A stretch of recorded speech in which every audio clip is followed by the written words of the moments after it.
There are so many different kinds of tea because the flavor of tea changes according to the terroir where it's grown. So like a Chardonnay grape that's grown in California might be slightly different than a Chardonnay grape that's grown in France.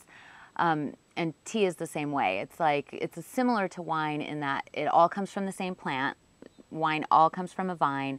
Tea all comes from Camellia sinensis, or there's one variation called Camellia assamica, which grew wild in India. That's how India started growing tea.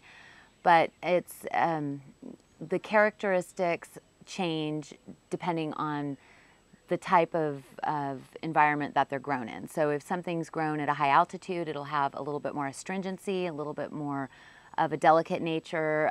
You don't want to oversteep the high altitude teas because they're very top note heavy. They have a tannin content that's a little bit higher. The low valley teas like the Assams, they're more balmy, more of a base note, more full bodied. Ceylons, they can be a little bit of both. It really depends on where it's grown, what the weather was like that year. It changes every year. You can have a tea from the same garden, same plant one year, next year it tastes different. And that's just because of the complexities of agriculture with growing tea leaves.